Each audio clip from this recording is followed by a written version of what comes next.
ఓం. ఇప్పుడు మనం మొదటి సెమ్ అయిపోయి రెండో సెమ్లోకి వచ్చేసాం.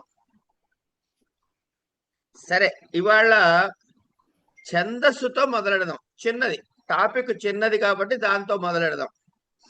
అల్పారంభ క్షేమకర. కనుక బరువైన డైలాగులు చెప్పకుండా అలా అలా అలా ఆడుకుంటూ వెళ్ళిపోదాం. దీని వెళ్ళటానికి ముందు నాకు కొన్ని డౌట్లు ఉన్నాయి, అవి మీరు చెప్పాలి. ఫస్ట్ సెమ్లో వ్యాకరణం ఎవరు చదివారు? అందరూ చదివారుగా? అందరు చదివారు కదండి. సంజ్ఞా ప్రకరణంలో చివర్లో 3 సూత్రాలు ఉంటాయి. చివర్లో ఆల్మోస్ట్ ఎండింగ్ లో ఏమేటది?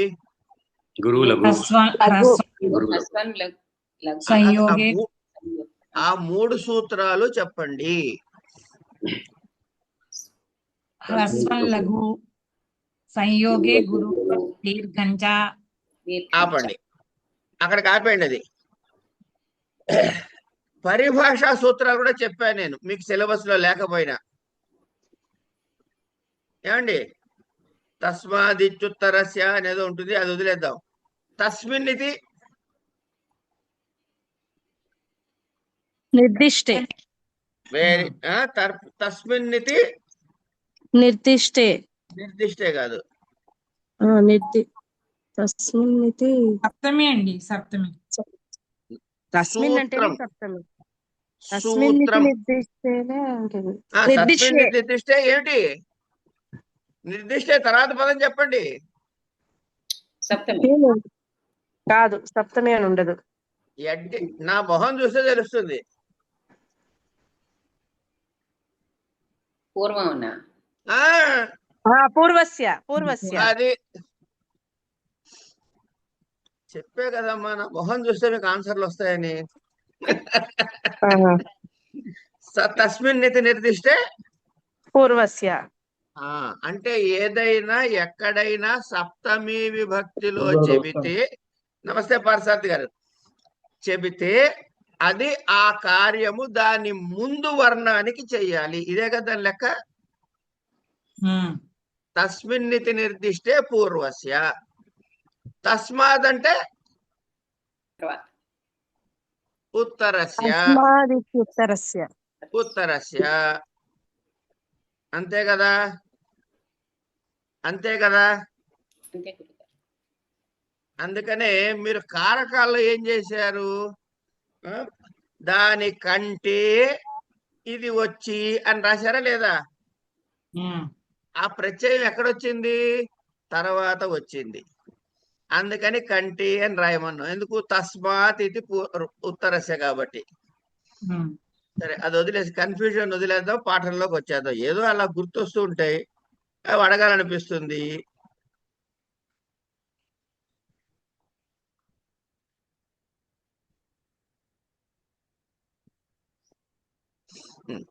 మనం ఛందస్సు చదువుకోబోతున్నామా ఇప్పుడు?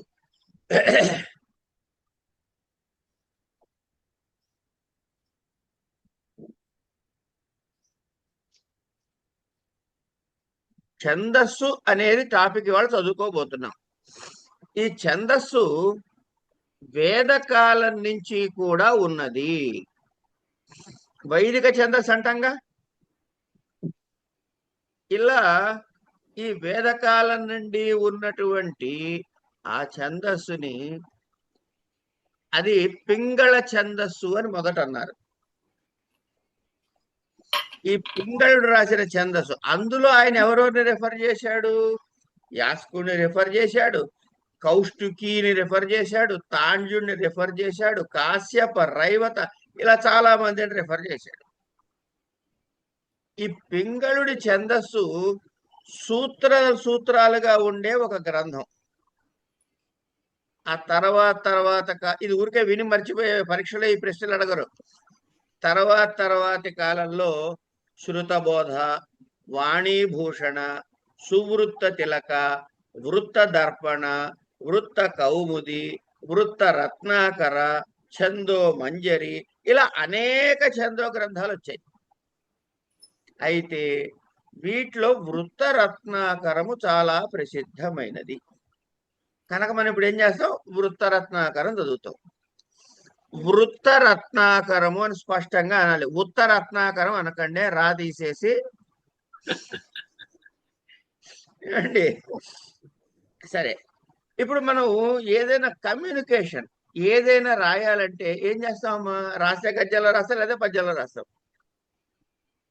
ఈ గద్యంలో కానీ పద్యంలో కానీ రాస్తాం. గద్యంలో రాసడానికి నియమాలు ఏం లేవు, ఛందవ నియమాలు ఏం లేవు, రాసుకుంటూ పోవచ్చు. కానీ పద్యము అనేటప్పటికీ నియమాలు ఉంటాయి. అందుకని ఆ పద్య నియమాల్ని ఇక్కడ ఏంటో శ్లోక నియమాల్ని, పద్యం అని కూడా అనొచ్చు, సంస్కృతం పెద్ద నష్టమేం లేదు. శ్లోక నియమాల్ని తెలుసుకునేందుకు చదివే సబ్జెక్టు పేరు ఛందస్సు. ఈ ఛందస్సు ఇప్పుడు మనం చదువుకోబోయే సబ్జెక్టు పేరు గుర్తుందా? చెప్పాలా? ఛందస్సు. ఛందస్సు. వృత్తరత్నాకరం. ఉత్తరత్నాకరం. వృత్తరత్నాకరం. మనం ఇప్పుడు చదువుకోబోయేది ఛందస్సు. ఈ ఛందస్సు 2 రకాలు. రికార్డింగ్ అవుతుందమ్మా? ఓకే. ఈ ఛందస్సు 2 రకాలు, వైదికము, లౌకికము అని. ఈ వైదికాన్ని పక్కకు పెట్టేది కాసేపు, మనం ముట్టుకోవద్దు. ఇప్పుడు మన సబ్జెక్ట్ లో వైదికం లేదు. లౌకికాన్ని 2 పార్ట్స్ చేస్తాం. వాటిని వార్ణికము అని లేదా వృత్తము అని, మాత్రికము లేదా జాతి అని 2 రకాలు.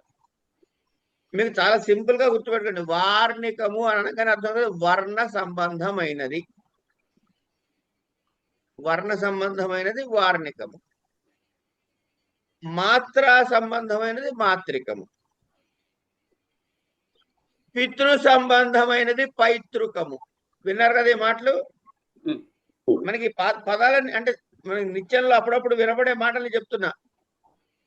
ఇవన్నీ తద్ధితాలు అంటారు. తత్హితములు, తద్ధితములు. ఏమండి? ఇప్పుడు మనం ఏం చదువుకోవాలి? వార్ణికము చదువుకోవాలి, మాత్రికము చదువుకోవాలి. కనుక వివరాలు కొంచెం చెప్పుకుందాం. ఏమిటది? వార్ణికము అంటే ఏమిటి? వర్ణముల ప్రాతిపదిక మీద జరిగేది. మాత్రికలు అంటే మాత్రల ప్రాతిపదిక మీద. హోమియోపతియా, అల్లోపతియా? ఏ మాత్రలు అంటే హ్రస్వదీర్ఘ ప్లుతాలు. ఇవి 2 కావండి, యునాని అని మాత్రం చెప్పకండి. మాత్రలు అంటే ఒక చిటిక వేసే కాలాన్ని ఏకమాత్రా కాలం అంటారు.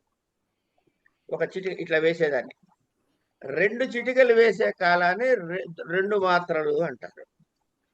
అంచేత కాలాలు ఎట్లా లెక్క పెడతాం? ఏకమాత్రా కాలం, ద్విమాత్రా కాలం. ఈ మాత్రలు మీకు ఇంత ముందు ఎక్కడో చెప్పుకున్నాం. ఎక్కడ చెప్పుకున్నాం?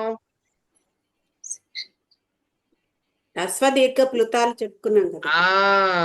ఊకాలో హ్రస్వ దీర్ఘ ప్లుత. ఆ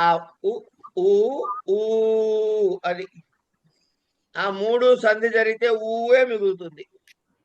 కనుక హ్రస్వ దీర్ఘ ప్లుత అని చెప్పుకున్నప్పుడు హ్రస్వానికి ఏకమాత్రా కాలం అని, దీర్ఘానికి ద్విమాత్రా కాలం అని, ప్లుతానికి 2 కన్నా ఎక్కువ మాత్రల కాలం అని, 3 మాత్రల కాలం అనకూడదు. ఎందుకంటే 4 కూడా చెప్పచ్చు, 10 చెప్పచ్చు, 20 చెప్పచ్చు, మన ఇష్టం. ఒరే ఏంటంటే ఎన్ని మాత్రలే లెక్క పెట్టలేము మనం. కనుక 2 కన్నా ఎక్కువ. తర్వాత ఈ వర్ణములను 2 భాగాలు చేశాం. ఏమిటవి? హ్రస్వములు, దీర్ఘములు. హ్రస్వము అంటే ఆ, క, చ, ఈ, ఊ ఇట్లాంటివి. దీర్ఘములు అంటే ఆ, ఈ, కా, చ, ట ఇట్లా. ఈ దీర్ఘాలు, దీర్ఘానికే ఇంకొక పేరు గురుహు. దీర్ఘానికి కాదు, దీర్ఘం నుంచి ఈ ఆ, ఈ, ఊలకు ఉన్నటువంటి పేరేమిటి? గురు గురువు అని. ఈ ఆ ఈ కా చాట వీటికి ఉన్న పేరేమిటి? లఘు. ఇప్పుడు వ్యాకరణ సూత్రం చెప్పండి. హ్రస్వం లఘు. అవునా? వచ్చేసిందా లేదా? అయింది. ఇప్పుడు ఏది లఘు అంటే ఏకమాత్రా కాలం, గురువు అంటే ద్విమాత్రా కాలం. బాగుంది. ఈ హ్రస్వానికే లఘు అని పేరు గుర్తుపెట్టుకోండి. హ్రస్వం లఘు. ఊకాలో ఝరస్వ దీర్ఘ ప్లుత దగ్గర హ్రస్వం అంటే ఏమిటో చెప్పేశాడు, దీర్ఘం అంటే ఏమిటో చెప్పేశాడు. ఈ హ్రస్వము అని చెప్పబడిన దానికే ఇంకో పేరు ఏం పెడుతున్నాడు? లఘు అనే పేరు సంజ్ఞ కూడా ఇస్తున్నాడు. కనుక హ్రస్వమే లఘువు. దీర్ఘము అది అలా ఉంచండి. మిగతా ఏంటి? ఆ ఈ కా చా టా తా అవన్నీ దీర్ఘాలు. ఇంకో స్టెప్ ఏంటి అంటే గురువు. ఈ గురువు ఈ లఘువుని మళ్ళీ రెండు అవుతాయి. ఏమిటి? అయితే లఘువు కావచ్చు, లేకపోతే గురువు కావచ్చు. అదేంటండి? లఘు లఘువుగానే ఉంటుంది. మరి లఘు గురువు ఎప్పుడవుతుంది? సంయోగే గురు. హ్రస్వం లఘు సంయోగే గురు. ఇప్పుడు సంయోగే అన్నది ఏ విభక్తిలో ఉంది? సప్తమి. సప్తమి. సప్తమి సూత్రం ఏం చెప్పాం? తస్మిన్ ఇది నిర్దిష్టే పూర్వస్య. పూర్వస్య సంయోగే గురు అన్నాడు. అంటే సంయోగే అంటే ద్విత్వాక్షరం ఉన్న సంయోగం అంటే ఏంటి అసలు? కలవడం. రెండు హల్లులు అతి దగ్గరగా ఉండడాన్ని సంయోగం అంటారు. సూత్రం.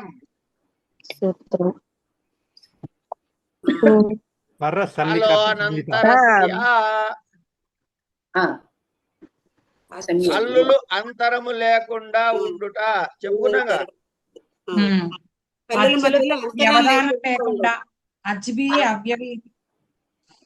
అవి దాన్ని అలా ఏదైనా సంయోగాక్షరం ఉన్నట్లయితే సంయోగే గురువు అన్నాడు, సప్తమిలో చెప్పాడు. కాబట్టి ఆ సంయుక్తాక్షరము గురువు కాదు, దాని ముందు ఉన్నది గురువు అవుతుంది.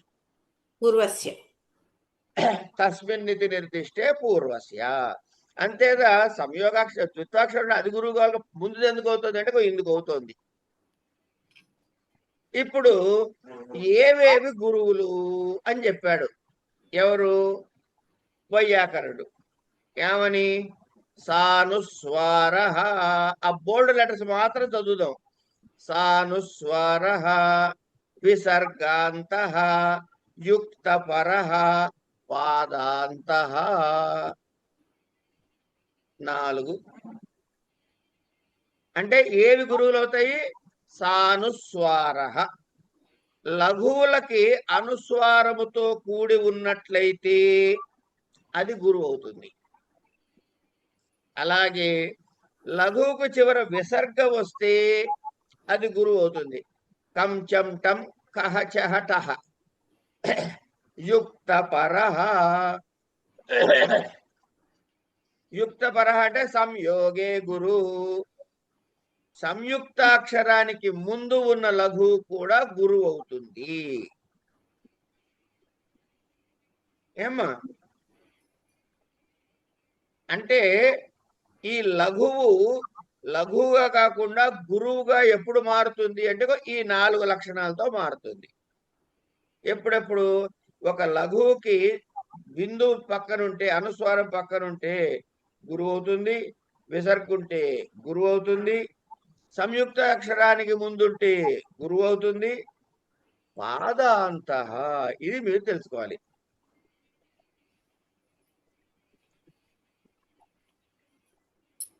ఇప్పుడు మాణిక్య వీణాము ఫలాలయంతి మదాలస మందుల వాగ్విలాస మహేంద్ర నీల కోమలాంగి. తర్వాత ఏమిటి? మాతంగ కన్య.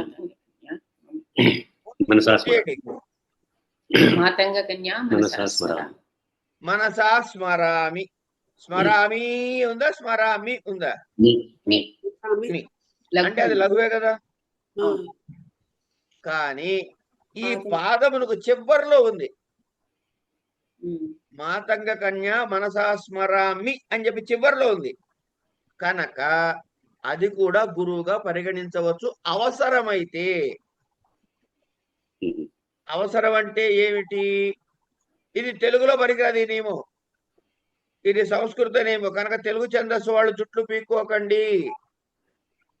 తెలుగు ఛందస్సుకి ఇది వర్తించదు, సంస్కృత ఛందస్సులోనే ఈ నియమము. ఇప్పుడు మనకు ఒక వృత్తానికో దేనికో కొన్ని లక్షణాలు చెబుతాడు. ఆ చెప్పిన గణాలలో చివరి గణములో చివరి వర్ణము లఘువైంది అనుకోండి, లఘువుగానే ఉంటుంది మానస్మరామి. కాదు చివరిది గురువు అయింది అనుకోండి, అరే ఇక్కడ లఘు వచ్చింది అని కంగారు పడక్కర్లా, దీన్ని గురువుగా పరిగణించవచ్చు. అందుకని ఏమన్నారు, ప్రతి పాదాంతమున ఉన్న లఘువు వికల్పముగా గురువు అవుతుంది. వికల్పముగా అంటే ఛందో లక్షణాన్ని బట్టి అవసరాన్ని బట్టి ఆ లఘువుని గురువుగా పరిగణిస్తాము. ఇవాళ పాఠం అర్థం కాకపోతే కంగారు పడాల్సింది ఏమీ లేదు. ఇంత పెసరు కూడా ఎవరు కంగారు పడద్దు. మొదటి రోజు ఇలాగే ఉంటుంది, గరుగ్గా రోడ్డు.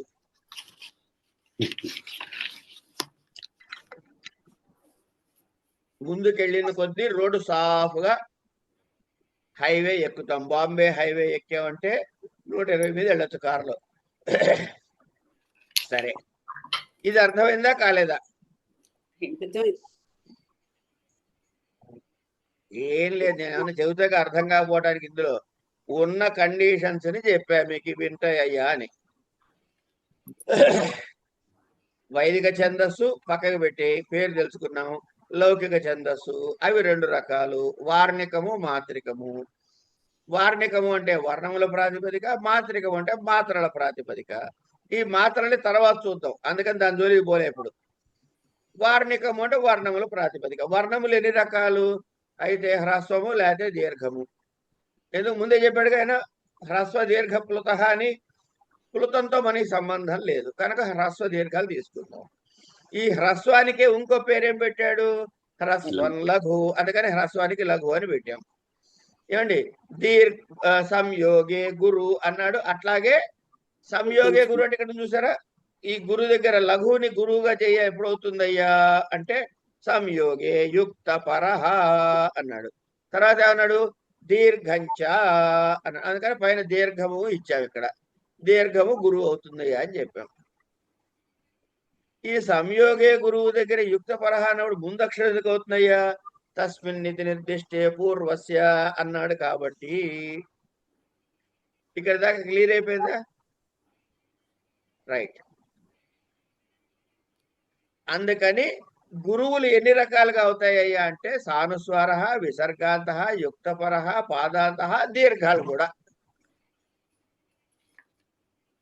ఇక మాత్రికా ఛందస్సులోకి వస్తే ఇందులో ఉండేటటువంటివి చూడండి. సర్వగురు అంటే ఏంటి, రెండు గురువులు పెట్టాడు పక్క పక్కన. అంత గురు ఒకటి అంటే లఘు గురువు, మధ్య గురు లఘు గురువు లఘు, ఆది గురువు లఘు, సర్వ లఘు 4 లఘువులు ఉన్నాయి, గమనించండి. అక్కడ సర్వగురువు దగ్గర 2 వర్ణాలు, సర్వలఘు దగ్గర 4 వర్ణాలు. ఇక్కడ మనం తర్వాత ఏం గమనించాలో చూద్దాం. ఇప్పుడు ఈ వృత్తాలని 3 భాగాలు చేశారు. ఈ వృత్తాలని 3 భాగాలు చేశారు. ఇవన్నీ ఇన్ఫర్మేషన్ కోసమే, టెన్షన్ పడద్దు. ఇప్పుడు వృత్తానికి ఎన్ని పాదాలు ఉంటాయి? 4 పాదాలు సమానమైన రూల్స్ తో ఉంటే సమవృత్తము. పాదాలు ఎన్ని ఉంటాయి? ఎన్ని పాదాలు ఉంటాయి శ్లోకంలో? 4 పాదాలు. 1, 3 పాదాలు, 2, 4 పాదాలు అని విడగొట్టారు అనుకోండి. అంటే బేసి పాదాలు, సరి పాదాలు అని రాసుకోక్కర్లేదమ్మా, ఇది విని వదిలేండి. బేసి పాదాలు సమపాదాలు అనుకున్నప్పుడు బేసి పాదాలకి ఒక రూలు సమపాదాలకి ఒక రూలు పెట్టామనుకోండి, అప్పుడు అది సమవృత్తం అవుతుందా? అర్ధ సమవృత్తం అవుతుంది. ఎందుకు? రెండిటికి ఒక రూలు, రెండిటికి ఒక రూలు కాబట్టి. మీకు ఏమన్నా తెలుసా ఎగ్జాంపుల్స్ ఇట్లాంటివి? తెలుసు గురుగారు, అంటే నారాయణ చదువుకున్నప్పుడు కొన్ని వచ్చాయి ఛందస్సులు. ఎందుకు తల్లి, కంద పద్యం అనండి సరిపోతుంది. మనకి తెలిసిన కంద పద్యం చెప్పుకుందాం కదా. సరే, ఇంకోటి ఉంది విషమ వృత్తం అని. 4 డిఫరెంట్. ఇవి రకరకాలుగా ఉంటాయి. సరే, ఇది ఇలా పక్కకి పెడితే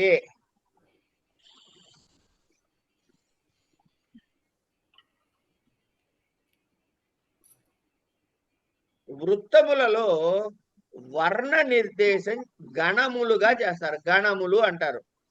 వృత్తములలో వర్ణ నిర్దేశాన్ని గణములు అంటారు. తర్వాత ప్రాస నియమం సంస్కృతంలో లేదు. తెలుగు పద్యం రాశారనుకోండి, దానికి బోలెడు ప్రాస నియమాలు ఉన్నాయి. ఆ నియమాలు ఏవి సంస్కృతంలో లేవు. అంటే సంస్కృత శ్లోకం రాయడం తేలికైనా కదా. ప్రాస చూసుకోకర్లే కదా సార్. అంతే, వెరీ గుడ్. యతి ఉన్నది. అయితే మళ్ళీ తెలుగులో యతి అంటే ఏమిటో తెలుసా అండి? మతి పోగొట్టేది. ఎందుకు? ఆ మీద కా వస్తుందా రాదా? ఆ ఉంది, ఇక్కడ మొదటి అక్షరం ఆ ఉంది. యతి స్థానంలో ఆయ రావాలా, హా రావాలా, యా రావాలా, లేకపోతే కాచా జాలు రాస్తే రాకూడదా? ఇట్లా 100 ఆలోచించాలి మనం, అవునా కదా? సంస్కృతంలో అలా కాదు. యతి అంటే ఏంటంటే అక్కడ పదము విరిగి కొత్త పదంతో ప్రారంభం కావాలి. అక్కడ పదము విరిగి కొత్త పదముతో ప్రారంభం కావాలి.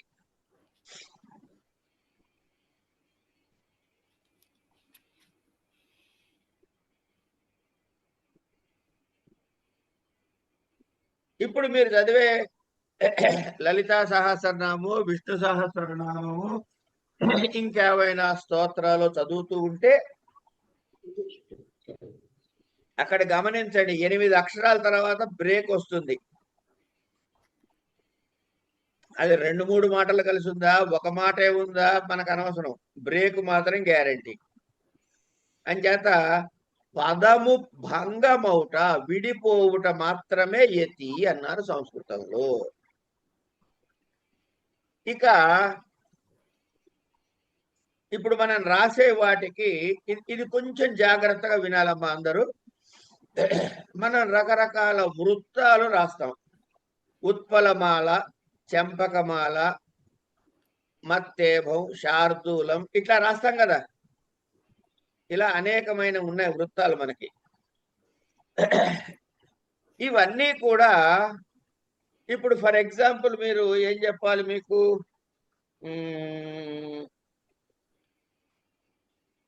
ఒక 20 అక్షరాలు ఒక పాదానికి ఉండేది అన్ని ఉత్పలమాల అన్నాం కదా. ఉత్పలమాలలో 20 అక్షరాలు ఉంటాయి. చెంపకమాలలో 21 అక్షరాలు ఉంటాయి. ఇట్లా అక్షర నియమం ఉంది. ఈ అక్షర నియమము ఉన్నటు 20 అక్షరాలవే ఇంకా చాలా వృత్తాలు ఉన్నాయి. ఆ విషయం మీకు తెలుసా? తెలియదు. తెలిసినా తెలియదని చెప్పండి కొంచెం ప్లీజ్. ఏమండి? తెలీదు కనుక 20 అక్షరాలతో వచ్చే వృత్తాలు బోలెడు. ఇలా ఇప్పుడు ఈ వృత్తాలు, దీన్ని ఏం పేరు పెట్టాము? వృత్తము అన్నాం. ఇలా 20 అక్షరాలతో వచ్చే వృత్తాలు అన్నిటికీ కలిపి కామన్ నేమ్ ఏమిటయ్యా అంటే ఛందస్సు. అంటే 18 అక్షరాలతో ఉండే శ్లోకాలన్నిటికీ కామన్ నేమ్ ఏమిటంటారు? ఒక పేరు పెడతారు. 19 వాటికి ఒక పేరు పెడతారు. 20 వాటికి ఒక పేరు పెడతారు. ఇట్లా ఒక అక్షరంతో కూడా శ్లోకం రాసి తెలుసా మీకు? ఏకాక్షరం అంటే పాదానికి ఒక వర్ణమే ఉంటుంది. పాదానికి ఒక అక్షరం. అంటే ఒక అక్షరమే ఉంటుంది. అయితే అన్ని గురువులు కావచ్చు, అయితే అన్ని లఘువులు కావచ్చు. తీను తీనే దాను అన్నా అనుకోండి, పద్యం అయిపోయింది సంస్కృతంలో. తీ పైన రాస్తావు, నీ కింద రాస్తావు, నువ్వు కింద రాస్తావు, అయిపోయింది. ఇలా ఒకే అక్షరంతో వచ్చేటటువంటి అన్ని వృత్తాలకి కలిపి ఒక పేరు ఉంటుంది. అవునా కదా? అంచేత కామన్ నేమ్ ఏమనాలి? ఛందస్సు. ఇండిపెండెంట్ వృత్తానికి వృత్తము అని పేరు. ఇప్పుడు అలా 1 నుంచి 26 అక్షరాల వరకు ఉన్న వాటి పేర్లు తెలుసుకుందాం, ఛందస్సుల పేర్లు. ఒకటే అక్షరం ఉందనుకోండి, దాన్ని ఉక్తా ఛందస్సు అంటారు. రాసుకోక్కర్లేదు, మీ స్లైడ్ మీకు ఇస్తా.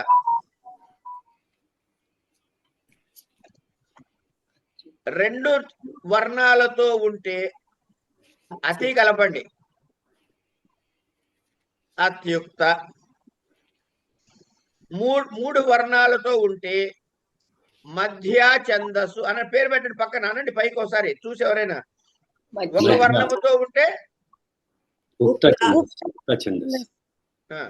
రెండుంటే అత్యుక్త ఛందస్సు.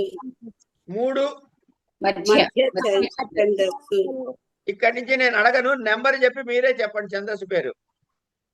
4 ప్రతిష్ఠ. 4 ప్రతిష్ఠ ఛందస్సు. 5 సుప్రతిష్ఠ ఛందస్సు. ప్రతిష్ఠ. ఇలా ఇక అక్కడ చాలు. ఇలా 26 వర్ణాలకి పేర్లు పెట్టారు. అంచేత ఒకవేళ 11 అక్షరాలైనటువంటి, నేను అది చెప్పాలండి, సారీ వదిలేయండి. మీకు నోటికి మాణిక్య వీణ ముక్కలాలు ఎంతమందికి వచ్చు? మొదటి పాదంలో ఎన్ని వర్ణాలు ఉన్నాయి లెక్క పెట్టండి. 11 ఉన్నాయండి. కనుక అది ఏ ఛందస్సుకు సంబంధించింది? అంతే. శ్రీమాత శ్రీ మహారాజ్ఞ శ్రీమత్ సింహాసనేశ్వరి చిదగ్నికుండ సంభూత దేవకార్య సముజ్జత. అబ్బా భలే గమ్మత్తుగా వచ్చింది. 8 అక్షరాలైతే ఏ ఛందస్సు? గాయత్రి. సారీ, అనుష్టుప్. అనుష్టుప్. విష్ణు సహస్రనామము లలితా సహస్రం 2 అనుష్టుపే. అన్ని చాలా మడు సహస్రనామాలు అనుష్టుప్ లోనే ఉంటాయి. ఎందుకంటే అనుష్టుప్ నియమాలు తేలిక కాబట్టి. ఓకే, సో ఇప్పుడు ఈ ఛందస్సు అన్న పేరు, వృత్తము అనే దానికి డిఫరెన్స్ తెలిసాయా తెలియలేదా? అంటే ఇండిపెండెంట్ అయితే మొత్తం అన్నిటిని కలిపి ఛందస్సు. అంతే. ఎన్నిటికి? మొత్తం అన్నిటికంటే ఏంటి? ఆ డెసిగ్నేటెడ్ నెంబర్ తో ఉన్నటువంటి ఒక అక్షరంతో ఉన్న వాటిని అన్నిటిని కలిపి ఒక ఛందస్సులో అన్ని వర్ణములతో, అక్షరం కదా, అన్ని వర్ణములతో ఉన్న. అంచేత 20 వర్ణములతో ఉన్నటువంటి పదం ఉన్నటువంటి ఒక వృత్తానికి ఏ పేరు, ఏ ఛందస్సు చెందింది అవుతుంది? కృతి ఛందస్సు. కృతి ఛందస్సు. ఇప్పుడు ఒక్కసారి మీరు ఏం చేస్తారంటే 12వ నెంబర్ చూడండి, జగతి. జగతి. దాని తర్వాత అతి జగతి. దాని తర్వాత ఏంటి? 14 ఏంటి? దాని తర్వాత చెప్పండి తక్కువని. 16 ఏమిటి? ఇంకా చెప్పండి. ప్రకృతి. లాస్ట్ మాత్రం కృతి, ప్రకృతి, ఆకృతి, వికృతి, సంకృతి, అతికృతి, ఉత్కృతి అని పేర్లు పెట్టబడినవి. అయిన తర్వాత ఇప్పుడు మరి నెక్స్ట్ క్వశ్చన్ రావాలి కదమ్మా మీకు మనసులో. ఏమండి, మీరు ఒక దానిలో అనేక వృత్తాలు ఉంటాయని చెప్పారు, ఏ ఛందస్సులో ఎన్ని వృత్తాలు ఉంటాయో నాకెట్ట తెలుస్తాయి? అడగల వద్దా నన్ను? అడిగేశారు అంటే దానికో టెక్నిక్ చెప్పారు పెద్దలు. ఏమిటది? దాన్ని ప్రస్తారము వేయుట అంటారు. ప్రస్తారము వేయుట అంటే ఏం చేయాలి? ముందు ఏ ఛందస్సుని ఎన్నుకుంటున్నామో తీసుకోవాలి. మనం 4 తీసుకుందాం. ఏ ఛందస్సు? ప్రతిష్ఠ. తర్వాత మొదట ఈ ప్రతిష్ట ఎన్నుకు అన్ని గురువులు రాయాలి. అంటే ఎన్ని గురువులు రాయాలి నేను? 3 కాదా? ప్రతిష్ట 4 వర్ణాలు ఉన్నాయి. 4 గురువులు రాయండి. 4 రాసేయాలి. 4 గురువులు చూపిస్తారండి, కంగారు పడకండి. సో ఇప్పుడు ఏ పాదానికి ఎన్ని వస్తాయి అని ఎట్ట తెలుస్తాయా అంటే, ఛందస్సులో ఎన్ని వర్ణాలు ఉన్నాయి అని చెప్తున్నాము. ఒకటే వర్ణం అండి. అప్పుడు ఏం చేయాలి? 2 to the power of 1. 2 వర్ణాలు ఉంటాయండి. 2 to the power of 2 ఎన్ని? 4. 3 వర్ణాలు ఉంటాయండి. 2 to the power of 3 ఎన్ని? 6. 8. 2 రెళ్ళ 4, 4 రెళ్ళ 8. 8 వర్ణాలు. ఇలా 26 వర్ణాల వరకు వస్తాయి. దీన్ని ప్రస్తారము వేయుట అంటారు. ఇలా వేస్తే ఈ 26 ఛందస్సుల్లో మాత్రమే కలిపితే 13,42,17,726 వృత్త వెరైటీస్ వస్తాయి మనకి. రాద్దామా ఒక్కొక్కదానికి ఒక్కొక్క శ్లోకం?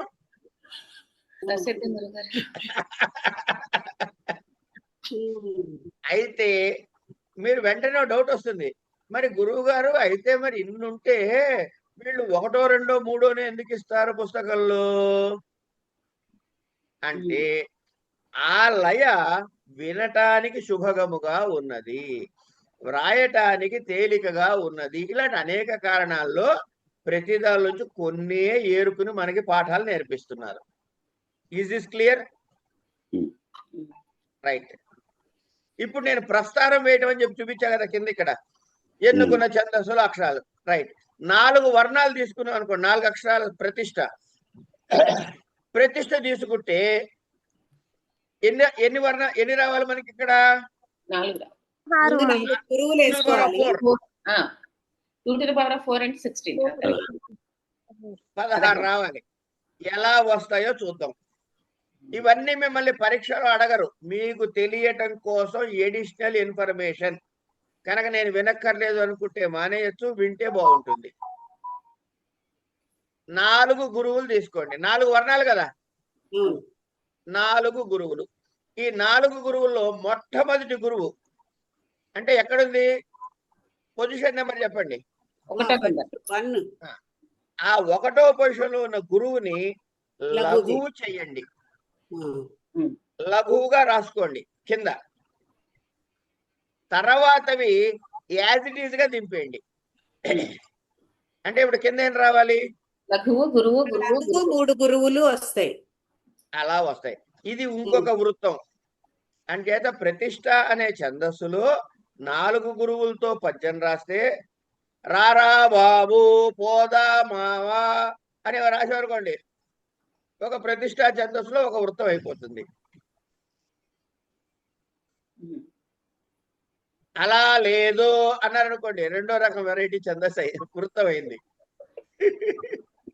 సరే, ఇప్పుడు మొదటి గురువు ఏది ఇందులో? ఈ 2వ లైన్లో 2వ నెంబర్లో ఉంది.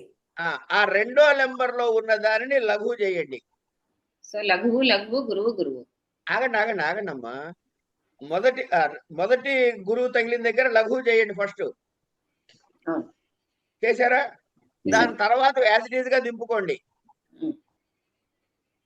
ఈ లఘువు చేసిన ముందున్నాయే, ఈ ముందున్న వాటిని రివర్స్ చేయండి. ఇప్పుడు చెప్పండి. గురువు, లఘువు, గురువు, లఘువు, గురువు, గురువు. ఎక్కడ రివర్స్ చేసి ఎక్కడ మొదటి గురువు అక్కడ ఎర్రగా పెట్టా చూసుకోండి, అంతే. ఊరికే మీకు కన్వీనియంట్ కోసం. తర్వాత ఏమవ్వాలి ఇప్పుడు? ఇది తర్వాత ఏమిటో చెప్పండి. తర్వాతది గురువు, గురువు, గురువు, లఘువు, గురువు. మొదటి గురువు ఎక్కడుంది? మొదటి గురువు మొదటి లఘువు గురువు లఘువు గురువు అవుతుంది. లఘువు లఘువు గురువు గురువు. అది కరెక్ట్. ఎందుకు మొదటి గురువుని లఘువు చేసిన తర్వాత యాజిటీజ్ గా దింపుకోవాలి. Okay okay. ఇలా ఇలా వేసుకుంటూ పోతే చివరికి వచ్చేటికి 4 లఘువులు వస్తాయి. సో ఇది ఇక 16. గురువు లేదు కాబట్టి మార్చేందుకు ఉండదు. ఇప్పుడు ఇవి లెక్క పెట్టుకుంటే 16. నా మీద అనుమానం ఉన్న వాళ్ళు లెక్క పెట్టుకోవచ్చు. కానీ బేసింగ్ ఆన్ గురువు అవుతుంది ఈ వర్గీకరణ. దీన్నే ప్రస్తారం వేయటం అన్నారు. ఓకే. ఇప్పుడు ఇలాగే 3 అక్షరాలకి వేద్దాం. 3 అక్షరాల వృత్తాన్ని ఏమంటారు? మధ్య ఛందస్సు. మధ్య ఛందస్సు.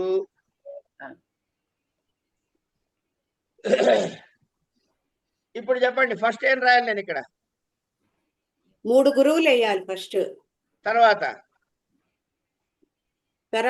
లఘువు గురువు గురువు చేయాలి. వేసా. తర్వాత గురువు గురువు లఘువు గురువు గురువు లఘువు గురువు గురువు లఘువు గురువు చేసా. తర్వాత లఘువు లఘువు లఘువు లఘువు గురువు చేయాలి. చేసా. తర్వాత లఘువు లఘువు లఘు.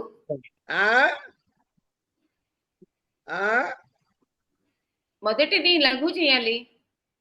మొదటి గురువుని లఘువు చేయాలి. వాటి ముందు వాటిని ఏం చేయాలి? గురువు చేసేయాలా? తర్వాత ఇప్పుడు మళ్ళీ లఘువు గురువు గురువు. లఘు లఘు లఘువు లఘువు లఘువు కాదు లఘువు గురువు లఘువు. ఇప్పుడు మళ్ళీ గురువు లఘువు లఘు. మళ్ళీ 3 లఘువులు. 3 లఘువులు. ఎన్నొచ్చాయి ఇవి? 8. వీటికే ఇంకో పేర్లు పెట్టారు. 3 గురువులు ఉంటే మగనం అని ఇలా వీటికి పేర్లు పెట్టారు. యమాత రాజపానస్ అంతే.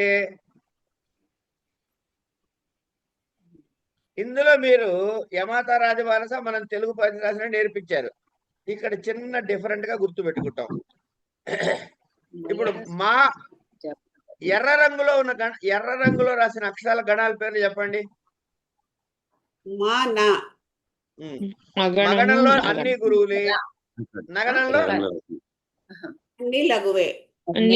లఘువే. ఇప్పుడు బ్లూ కలర్ లో ఉన్నో చెప్పండి.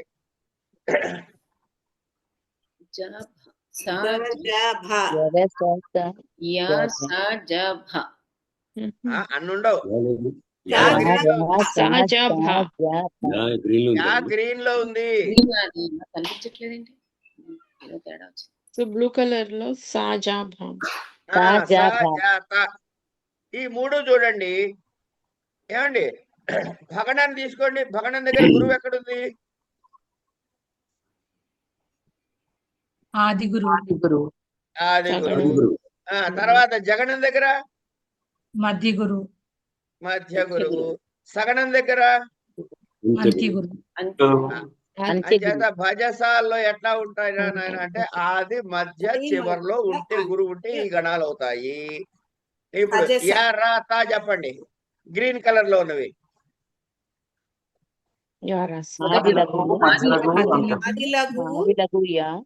ఆది లఘు మధ్య లఘు అంచె లఘు. అంచేత ఈ 8 గణాలు ఎట్లా ఉన్నాయ్యా? ఆది మధ్య అంతములో గురువు ఉన్నవి 3, ఆది మధ్య అంతములో లఘు ఉన్నవి 3, అన్ని గురువులు 3 1, అన్ని లఘువులు 1. అంతే కదా? ఒక్క నిమిషం కొత్తగా కనబెట్టగా చెప్తాను నేను మీకు. దీన్ని ఏం చేశారు? ఇట్లా చెప్పారు. ఆది మధ్యావసానేషు, మొదలు మధ్య చివర్లలో, ఎరత యగణము రగణము తగణము, యాంతి లాఘవం అంటే లఘువులు. ఇట్లా మొదట్లో లఘువు, మధ్యలో లఘువు, అంచెములో లఘువు ఉంటే యగణము రగణము తగణము అవుతుంది. భజస గౌరవం యాంతి.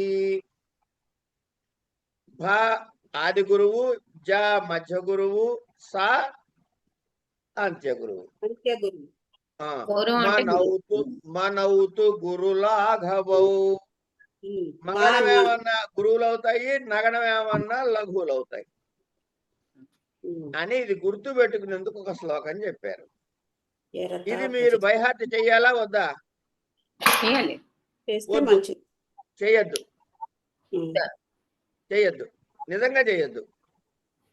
ఎరత చేసిన భజక మన గుర్తుంచుకుంటే చాలు కదా గురువు గారు.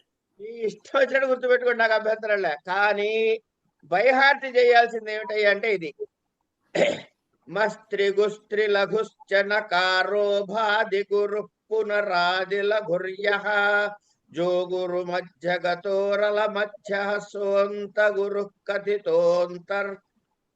కథితోంతర్లఘుస్తః. ఎంత కష్టంగా చూసారా ఇది? కానీ వృత్తరత్నాకారంలో ఇచ్చిన డెఫినేషన్ శ్లోకం ఇది కాబట్టి ఇది నేర్చుకోవాలి మీరు. 5వ పేజీలో ఉంది. ఇది పరీక్షలో పేజీ నెంబర్ పరీక్షలో ఇది ఇస్తే ఇదే రాయాలి. అందుకని ఇది నేర్చుకోండి, పైది తెలుసుకోండి. ఈ పుస్తకంలో ఉందిలే అమ్మా, ఇదంతా పుస్తకంలో ఉంది. తర్వాత ఇప్పుడు వృత్తాలకి మాత్రాల చందకి డిఫరెన్స్ చూద్దాం ఒక్కసారి. చూడండి ఇటు ఒక్క క్లాసు కొంచెం 10 నిమిషాలు లేటుగా మొదలెట్టుగా ఇంకొక 10 నిమిషాలు తీసుకుంటా. ఇబ్బంది ఏం లేదుగా ఎవరికి? లేదు గురువు. రైట్. వార్ణికము అంటే వృత్తాలు, మాత్రికము అంటే జాతులు. వార్ణికం ఏ ప్రాతిపదిక మీద ఉంటాయి? మాత్రికం ఏ ప్రాతిపదిక మీద ఉంటాయి? మాత్రల ప్రాతిపదిక మీద ఉంటాయి, అంతే కదండి? మాత్రికలు మాత్రలు ప్రాతిపదిక మీదే కదా ఉంటాయి.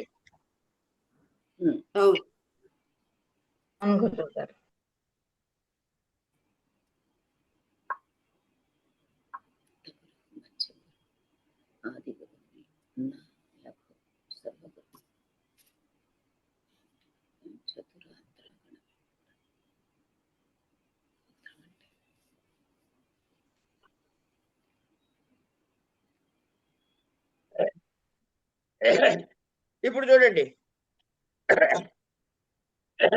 అంత గురు ఏది? లఘువు లఘువు గురువు. ఇక్కడ మాత్ర ప్రాతిపదిక కూడా అదే రాశానా లేదా? అవును. మధ్య గురు అదే రాశానా లేదా? ఇటు కూడా. ఆది గురు అదే రాశానా లేదా? ఇటు కూడా.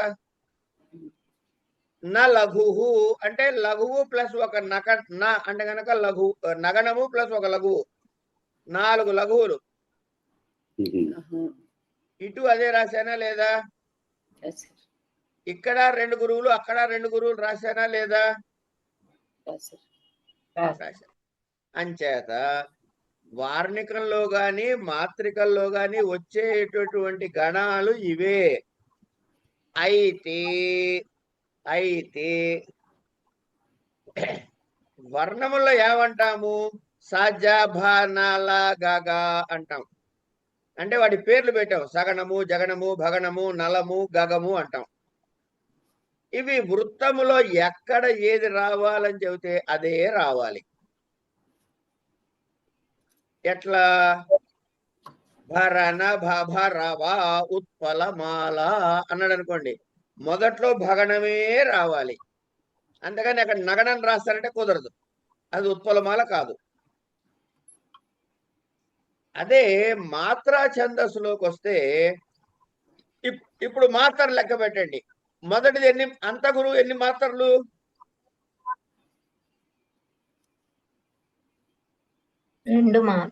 4. మధ్య గురు 4. ఆది గురు 4. అన్ని 4 వచ్చే గురువు. అమ్మాయ అన్నిటిని కూడా చతుర్మాత్రా గణములు అంటాం. అంచేత మీరు మాత్రికా ఛందస్సులు అంటే జాతిలో రాస్తుంటే ఈ 1 2 3 4 5 ఈ 5 గణాలని కూడా అన్ని చతుర్మాత్రా గణాలే కాబట్టి ఎక్కడ పడితే అక్కడ ఎలా పడితే అలా వాడేసుకోవచ్చు. వృత్తాల్లో అయితే భగణం రావాలంటే భగణమే రావాలి, జగనం రావాలంటే జగనమే రావాలి. అర్థమైందండి తేడా రెండింటికి? అర్థమైంది. ఇప్పుడు ఇప్పుడు చూపించే స్లైడ్ చాలా ముఖ్యమైన స్లైడ్. సమవృత్తములు అంటే సమవృత్తాలు అంటే దేనిలో ఉంటాయి? వార్ణికంలో ఉంటాయి. ఇప్పుడు మనం చదువుకోబోయేది వార్ణికమే. 6 అక్షరాలతో ఉంటే ఎన్ని రావచ్చు? ఎన్ని వృత్తాలు రావచ్చు? గాయత్రి ఛందస్సు 6 వర్ణములతో ఉండే వాటికి ఎన్ని వృత్తాలు రావచ్చు? 6 to the power of కదా, 2 to the power of 6 అమ్మా. 2 to the power of 6. 2 to the power. 2 to the power of 6. కానీ 64 అండి. ఎన్నైనా పర్లేదులేమ్మా, అక్కడ ఆ నెంబర్ అవుతుంది. ఇంకా don't go by the number game. 2 to the power of 6 రకాలు రావచ్చు. అందులో మనం తనుమధ్య, శశివదన, విద్యుల్లేఖ, వసుమతి అనేటటువంటి 4 వెరైటీస్ చదువుకుంటాం. ఇలా చెప్పండి తర్వాత. Krishna ఛందస్సులో ఇంద్రవజ్ర, ఉపేంద్రవజ్ర, ఉపజ. 2 to the power of 11 రకాల వృత్తాలలో 2 to the power of 11 వృత్తాలలో ఇంద్రవజ్ర, ఉపేంద్రవజ్ర, ఉపజాతి అనేటువంటి వృత్తాలు చదువుకుంటాం. 2 to the power of 12 వంశస్థం, తోటకం, భుజంగ ప్రయాతం, తోటకం, భుజంగ ప్రయాతం అనే వృత్తాలు చదువుకుంటాం. 12 వర్ణాలు ఉన్న ఆ ఛందస్సుకి ఏ పేరు? జగతి. శక్వరి 14. 2 to the power of 14 అక్షర వర్ణాలున్న శక్వరి అనేటువంటి ఛందస్సులో వసంత తిలక వృత్తాన్ని చదువుకుంటాం. ఒకటేనా? వసంత తిలక వృత్తం చదువు. ఇప్పుడు ఈ వృత్తంలో మొత్తం 2 to the power of 14 అంటే అన్ని అక్షరాలు మొత్తం శ్లోకంలో ఉంటాయని అర్థం. తల్లోయ్ పాదంలోనా? అన్ని రకాలు ఉంటే మనం ఒకటే చదువుకుంటాం. అది అదే.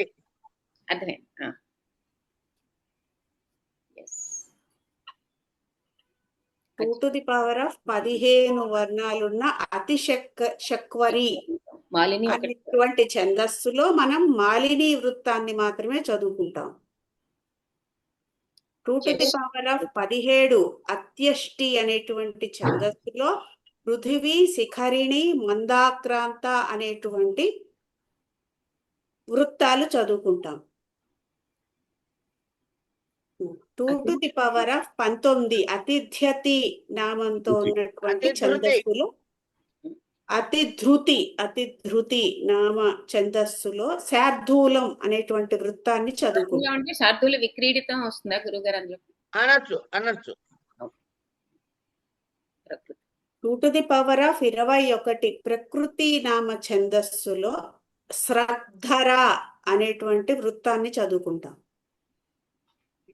2 to the power of 8 అనుష్ఠుప్ అనేటువంటి ఛందస్సులో శ్లోక, చిత్రపద, విద్యున్మాల, మాణవకం, హంసరుతం, సమానిక, ప్రమాణిక అనేటువంటి వృత్తాల్ని చదువుకుంటాం. ఇప్పుడు మీరు గమనించినట్లయితే చిత్రపదలో ఎన్ని వర్ణాలు ఉంటాయి? పాదానికి ఏదన్నారు? చిత్రపద అనే వృత్తములో పాదానికి ఎన్ని వర్ణాలు ఉంటాయి? 8. 8. అక్కడ ముందు ఉంది కదమ్మా నెంబర్. 8. మరి ప్రమాణికకి అంతే ఉంటుంది. 8నండి. ఏ అనుమానం లేకుండా మిగతా అన్నిటి కూడా 8 అని చెప్పాలి కదమ్మా. అంటే అది వెతుకుంటున్నాం ప్రమాణిక ఎక్కడున్నా గురు మీరు ఇంకేమన్నా అడుగుతారేమో వేరే దాంట్లో అని వెతుకుతున్నాం. నమస్తే. నేనేం అడగను, అటు ఇటు కాంబినేషన్, ఇటు నుంచి అటు అటు నుంచి ఇటు ఐడెంటిఫై చేస్తున్నారా అని చెప్తున్నా అంతే. ఆ, ఇక అర్ధ సమవృత్తాల్లో వియోగిని పుష్పితాగ్ర అనే 2 చదువుకుంటారు. ఓకే.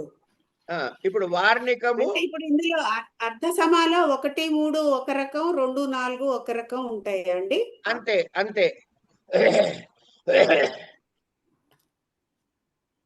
ఇవి అయిన తర్వాత వార్ణికం తర్వాత 2వ రకం వెరైటీ ఏంటి? మాత్రికం కదా. ఈ మాత్రికంలో ఏమేమి చదువుకుంటారు మీరు అంటే ఇవి చదువుకుంటారు. ఏమేమి చదవండి? ఆర్య పథ్య విపుల చపల ముఖ చపల జగన చపల.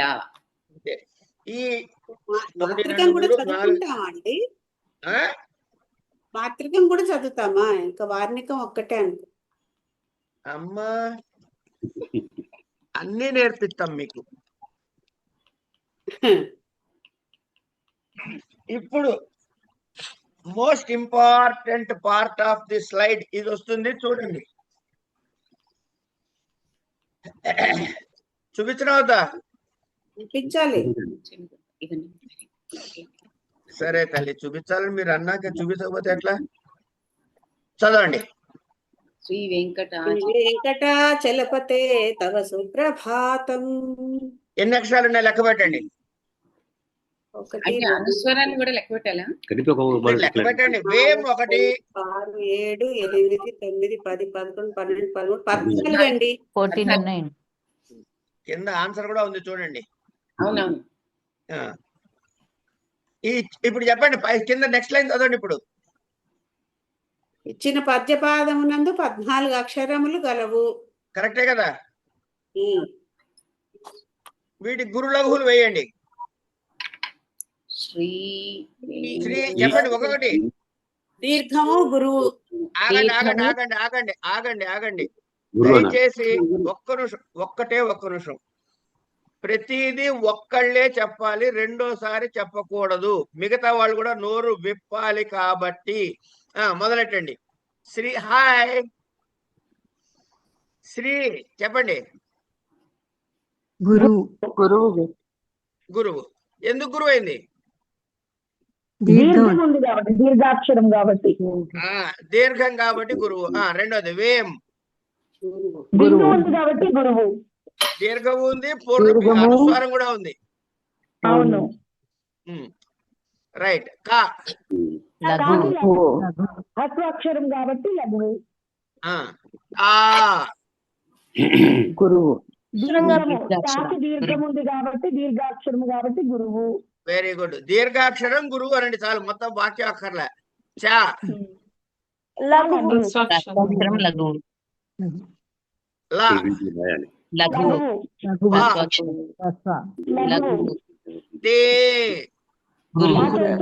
కాబట్టి గురువు. తా వా సు గురు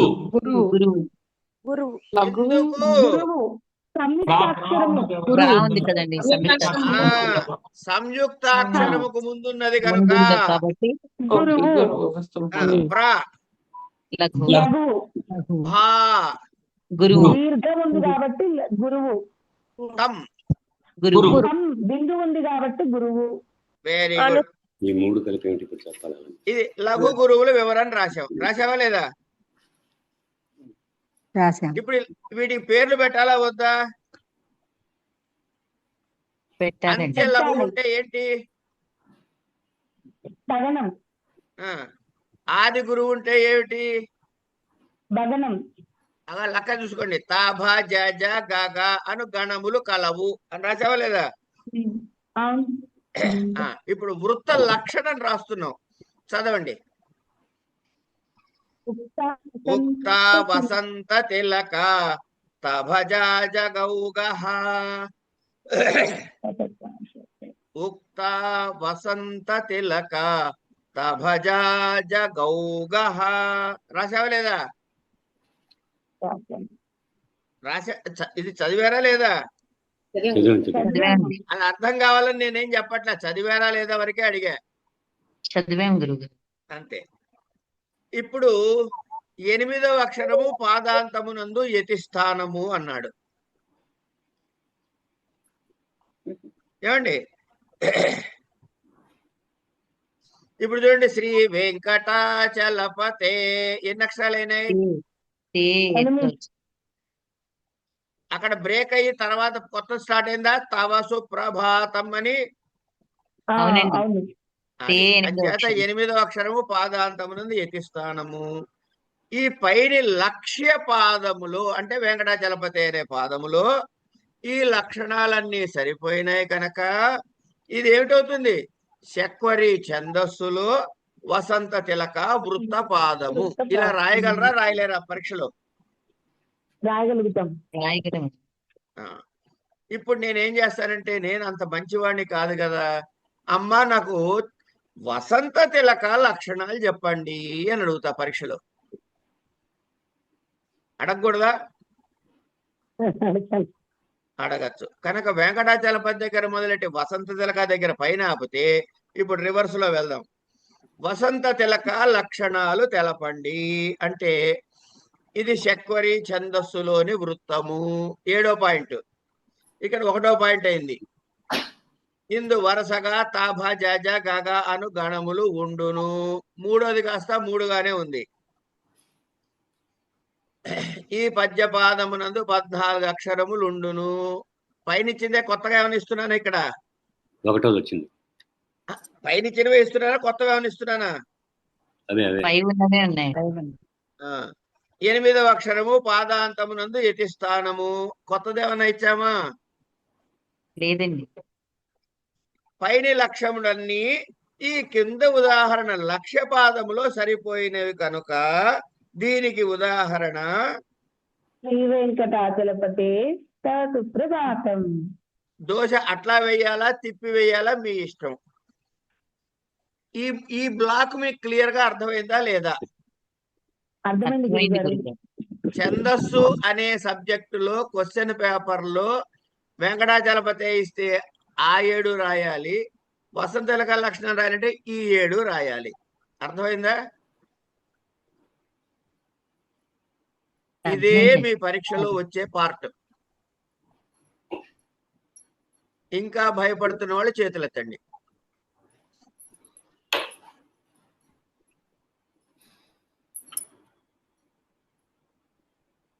మహోదయ, కొంచెం ఈ స్లైడ్స్ మళ్ళా గ్రూప్ లో పెట్టండి మహోదయ. రూపాయి అవుతుంది. పెడతా తల్లి, పంపిస్తా. అంచేత మనం ఏం చేశాము, అక్కడ రాసినది ఇక్కడ రాసా. మళ్ళీ కొత్తగా ఏం చెప్పలే ఇక్కడ మీకు. శ్లోక లక్షణం ఇచ్చి రాయమంటే పైలాగా రాయాలి, వృత్తనామం ఇచ్చి రాయమంటే కిందలాగా రాయాలి. ఈ 2 విధాలలో కూడా లక్ష్య లక్షణ సమన్వయము చెయ్యాలి.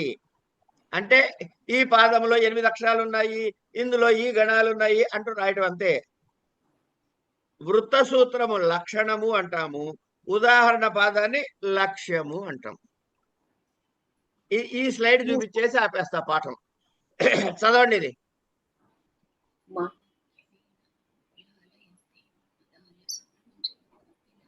ఎవరైనా చదవండి. హలో.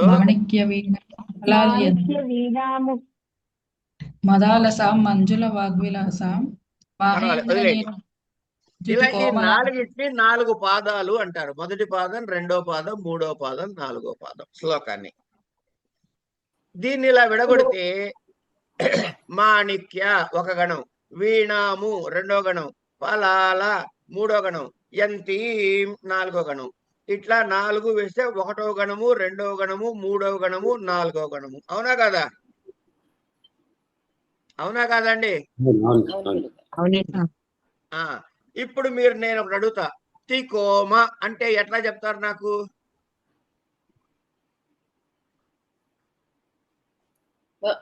మూడవ పాదంలో 3వ గణం. అంతే. 3వ పాదంలో 3వ గణము అంటే తికోమ. ఇలా 1, 3 పాదాలని బేసి గణములని గాని, విషమ గణములని గాని, అసమ గణమని గాని, అయుజ్ గణమని గాని, ఓజః గణమని గాని అంటారు.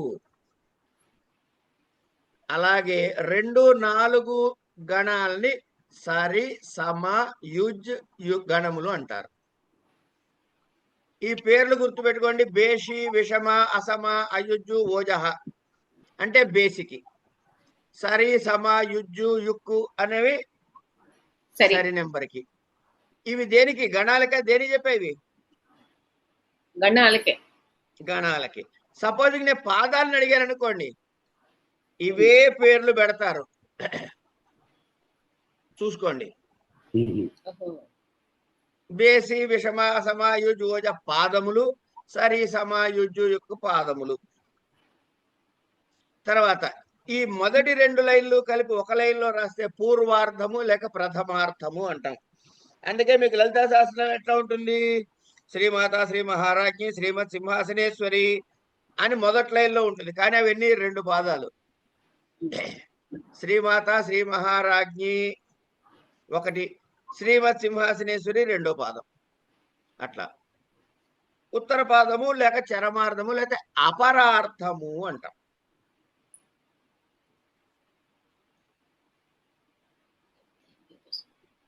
ఇక్కడికి ఇవాల్టి స్లైడ్స్ అవుతాయి. రేపటి నుంచి తనుమధ్యతో మొదలెడదాం.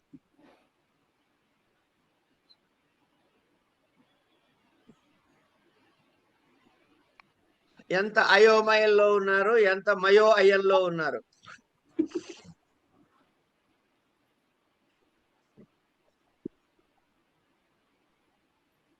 ఓకే సార్, ఒకటి 2 సార్లు చదివేస్తే అంత మరీ అయోమయం ఏం కాదు గురుగారు. స్వర్ణమయం ఎంత? స్వర్ణమయం అంటే తెలుగులోనూ ఇది వరకు చిన్నప్పుడు చదువుకున్నది ప్లస్ మళ్ళీ కోవిదాలో కూడా కొంతవరకు ఇంట్రడ్యూస్ చేసి తెలుగులో చిన్నప్పుడు చదువుకున్నది బ్రష్ అప్ చేస్తాం గురుగారు. అస్సలు అది ముట్టుకోక్కర్లే. తెలుగుది అస్సలు అక్కర్లే. కేవలం గణాల పేర్లు గుర్తుపెట్టడం నేర్చుకోండి చాలు. ఇందులో ఒకటే ఒకటి గుర్తు పెట్టుకోవాల్సిందే, పాదాంతమునందు ఉన్నది అవసరమైతే గురువు అవుతుంది, అంతే. అవసరం ఏంటి గురువు గారు? ఫర్ ఎగ్జాంపుల్ అవసరం ఏమిటి గురువు గారు? ఫర్ ఎగ్జాంపుల్ 3 రోజుల తర్వాత చెప్తా. ఓకే, అవునా? సరే, 3 రోజులు. 3 రోజులు కూడా అక్కర్లా, 3 రోజులు కూడా అక్కర్లా. రేపే చెబుతా. ఓకే. వచ్చే అక్షరం బట్టి ఉంటుందా గురువు గారు? మనోజవం మారుతుల్యమే కాదు. ఇప్పుడు వెంకటాచలపతి తవ సుప్రభాతం చదివారు కదమ్మా. అవును. అందులో చివరి వర్ణం ఏమిటి? గగ అన్నారు. గగ అంటే గురువు ఉండాలి అక్కడ. అక్కడ పొరపాటున స్మరామి వచ్చింది అనుకోండి, లఘు అవుతుంది.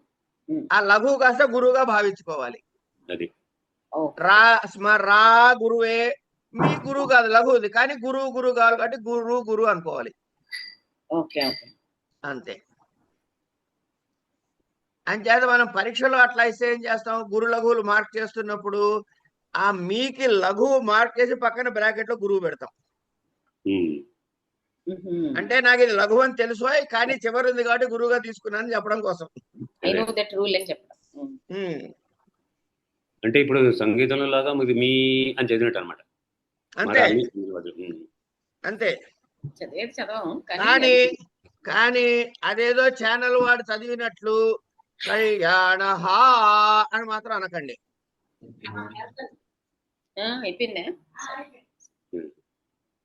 సరే, ఇక్కడికి ఆపేద్దాము. కళ్యాణ అని చెప్పి విసర్గతోటే ప్రొనౌన్స్ చేయాలి, కానీ హా అని దీర్ఘం అయితే చంపటం అని అర్థం. వృత్రహ, వృత్తుడిని చంపినవాడు. కనుక శబ్దం ఉచ్చరించేటప్పుడు సంస్కృతంలో చాలా కట్టం. జాగ్రత్తగా చెప్పాలి. అయ్యా నమస్కారం, ఓవిఎల్ఎన్ మూర్తి గారు. నమస్కారం. మీ ఛందస్సు పాఠం చాలా బాగుందండి, చాలా ఇంట్రెస్టింగ్ గా ఉంది. ఓకే, ఆయన ఇంకా ఫీజు కట్టలేదు. వచ్చిన అడ్వర్టైజ్మెంట్ పడ్డప్పుడు కడతారు, కానీ లోపల పాఠాలు వినేస్తానని వచ్చారు. ఇక్కడ కాపుకుందామండి. రేపటి నుంచి యాక్చువల్స్ లోకి వెళ్తాం కనుక ఇవాళ పెట్టే స్లైడ్స్ లో శ్రీ వెంకటాచలపతే తవ సుప్రభాతం అనేదైతే ఇచ్చామో పైన కింద రెండు కూడా వెరైటీస్ చూసుకోండి. 1కి 4 సార్లు. పేరిందేవ్ గారు అయితే నోటిగా చేసేస్తుంది. ఇంకా అలా ఎవరైనా వాడికి పోటీగా నోటీ చేస్తే నాకు చాలా సంతోషం. ఎందుకంటే ఆ 2 ముక్కల్లో ఏదో ఒక ముక్క రాయాల్సిందే పరీక్షలో మీరు. కనుక 4 మార్కుల క్వశ్చన్లో ఇస్తే 4 మార్కుల క్వశ్చన్లో ఇస్తే 1 ఇస్తాడు. 10 మార్కుల క్వశ్చన్లో ఇస్తే పైన 3 కింద 3 ఇస్తాడు అనుకుంటా, సంథింగ్ లైక్ దట్. అంటే ఈక్వల్ టు ఏమిటంటే ఛందస్సు ప్రశ్నలో ఏది వేసినా 4 మార్కులే దానికి. ఎన్ని అడిగాడు దాన్ని బట్టి మారుతుంది. లాంగ్ కి షార్ట్ కి డిఫరెన్స్ లేదు. ఛందస్సు మొత్తం ఒక యూనిటా? ఆచార్య, దీనికి సంబంధించిన పుస్తకం మీ సెకండ్ సెమిస్టర్ పుస్తకాలా? ఏమైనా సజెస్ట్ చేస్తారా దీనికి సంబంధించిన పుస్తకాలు? వృత్తరత్నాకరము అని చెప్పి దొరుకుతుంది, మన సాంస్క్రిట్ అకాడమీలో తీసుకోండి. సాంస్క్రిట్ అకాడమీలో వృత్తరత్నాకరం. ఓకే ఓకే అండి, రేపు కలుద్దాం మళ్ళీ.